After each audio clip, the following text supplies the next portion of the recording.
Jesus, quando ele foi para Jerusalém para começar a pregar os seus ensinamentos nos anos 30, ele, chegando em Jerusalém, ele sentou ao lado do templo.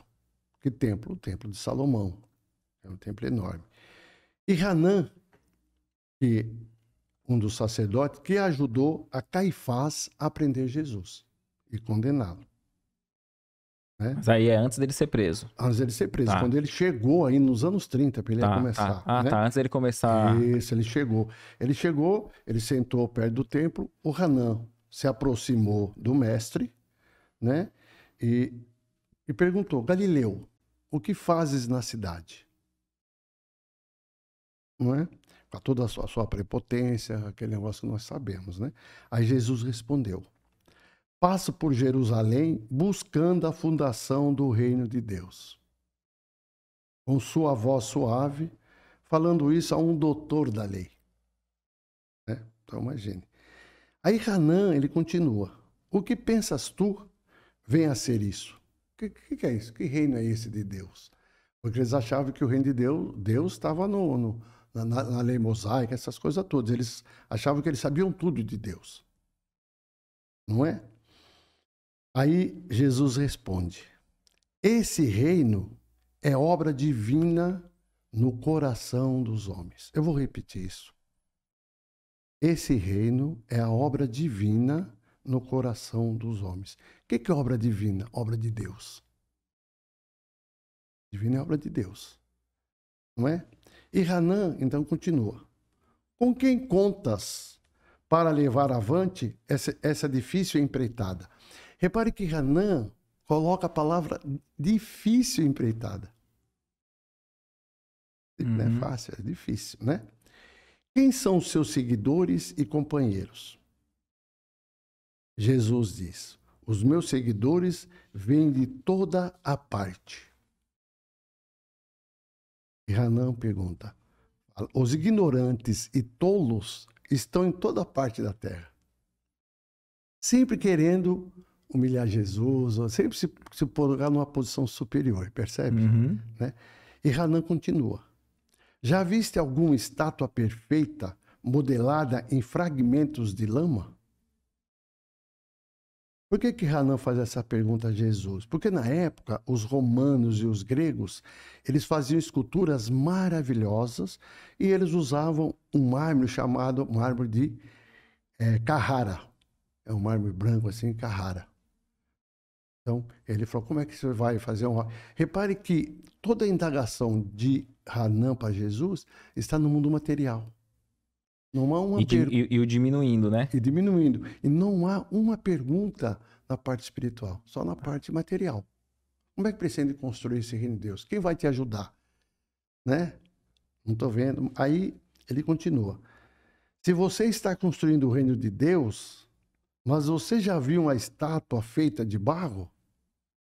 Ora, como ele está diante de um templo astronômico, o templo de Salomão, Hanã conhecia aquele templo. Então ele começou a questionar Jesus. Tipo assim, como você vai fazer melhor? Como você vai fazer melhor? E questionando Jesus no reino de Deus como se fosse uma obra.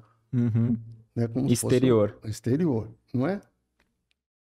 E os judeus não enxergavam o sábio que estava à sua frente. O orgulho não deixava. E nós, quantas vezes deixamos o orgulho nos dominar? Então eu vou fazer aqui um parênteses agora sobre isso. Nós falamos do orgulho dos judeus, tal, e nós? E o nosso orgulho, nosso egoísmo? Por que pedir perdão ou perdoar é difícil? Do orgulho. Por orgulho. Há pessoas, nossos irmãos que estão nos ouvindo, ou nossas irmãs que estão nos ouvindo, ficam anos, dias, meses, anos, sem conversar com o pai, ou sem conversar com o irmão, sem conversar com a mãe, por uma palavra maldita.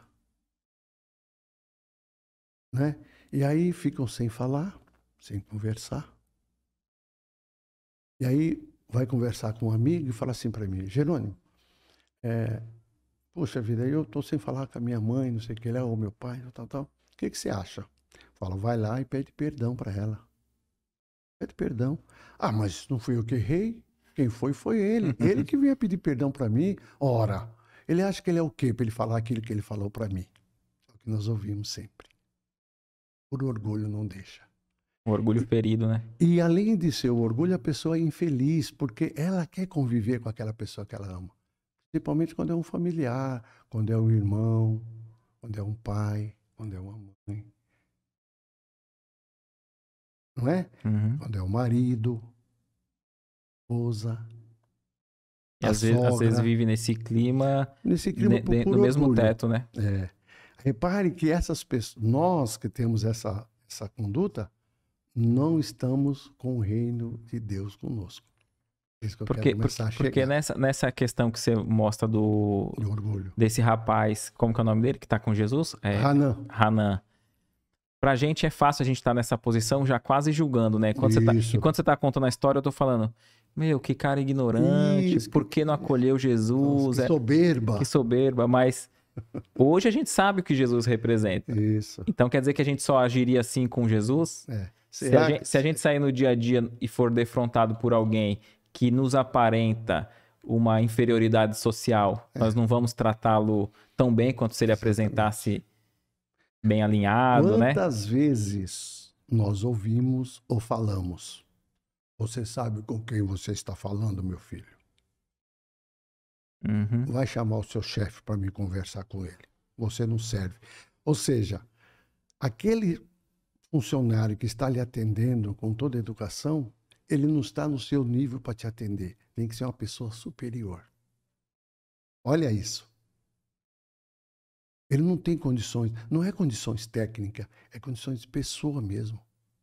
Por orgulho. Não, eu estou acima de você. Por favor, busca alguém superior para me atender. Uhum. Não é?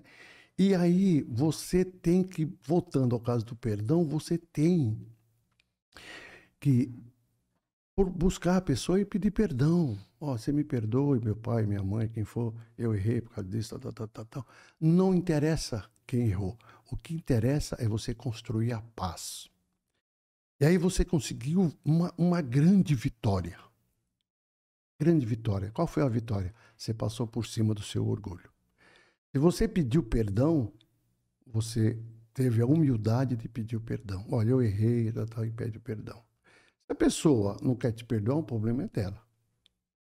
Eu já consegui passar por cima do meu orgulho e fui humildemente pedir o perdão. Agora a bola é sua. Se você quiser me perdoar, ótimo. Se não, paciência, que eu posso fazer.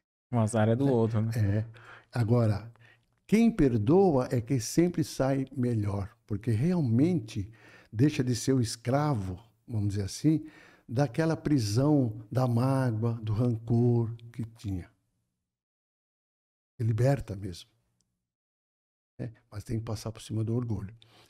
E aí, quando nós passamos por cima do orgulho, nós estamos começando a construir o reino de Deus em nós. Porque olha a resposta de Jesus. Ele diz assim, vou ler para que nós não percamos nada. Esse reino é obra divina no coração dos homens. Não é um lugar físico conosco. Não é? Fazendo esse parênteses, voltando para a conversa, aí Jesus diz assim, não existe nenhum mármore mais puro e mais formoso do que o sentimento. Aí é Jesus falando para ele. Jesus falando para Hanan. Porque Hanan está falando, repare, Hanan está falando sobre da o parte mármore... material, do mármore, da parte matéria só. Né? Jesus então traz a conversa para a parte espiritual. Então ele diz assim, não existe nenhum mármore mais puro e mais formoso do que a do sentimento. Sentimento já é uma coisa abstrata, do amor, do espírito, da alma. E aí deu um nó na cabeça dele, né? Um nó nele. Aí diz assim, nenhum cinzel é superior ao da boa vontade sincera. Para você fazer uma escultura, você pega o cinzel, que é tipo num formão, sabe aquele formão de madeira que você bate com martelo? Para esculpir. Para esculpir. Então você vai pegando uma pedra bruta e vai esculpindo e faz a sua obra-prima, vamos dizer assim. Não é? Então, ele diz que o cinzel é a boa vontade. A boa vontade de nós construirmos o reino de Deus em nós. Não é? Muito bem. Então, essa conversa ocorreu 3 anos antes do martírio, ou seja, foi nos anos 30. E Hanan, não contente, ainda fala assim. Ele continua. Conheces Roma ou Atenas? Referindo-se o quê? Às esculturas. Lá tinha então, você vê que ele não entendeu, né? Não entendeu. Ele não entendeu. Quando ele tentou pôr algum sentimento, algo mais sublime... Não entendeu. Aí Jesus diz assim, que não conhece nem Roma nem Atenas, mas ele conhece o amor e a verdade. Olha, Jesus puxou outra vez para a parte espiritual. Né? Jesus é um sábio, né? Nossa, é uma coisa, né? Então, Hanan pergunta para ele, então, conheces as leis, os códigos da corte provincial e das leis do templo? Não é? Aí Jesus responde, sei o qual a vontade do Pai ao meu respeito. Então, a lei dos homens não me interessa. Interessa é a vontade do meu Pai, que é a lei do amor, que é a lei de Deus. Que a lei divina tá acima da lei humana, né? Então, por isso que no livro Boa Nova, inclusive o capítulo 3, são as primeiras pregações, ele fala, o meu reino não é desse mundo. Está no livro capítulo 3. É então, Jesus nos dá uma bela noção sobre a passagem de Jesus quando ele chega em... Bem legal esse vídeo, né? Coloque aqui nos comentários o que você achou, a sua opinião sobre o tema. Também não deixe de acompanhar o episódio completo. Aqui você acompanhou só um trecho do nosso podcast. O link está aqui na descrição do vídeo. Estamos ao vivo todas as quartas às 19 horas no YouTube. Vem com a gente!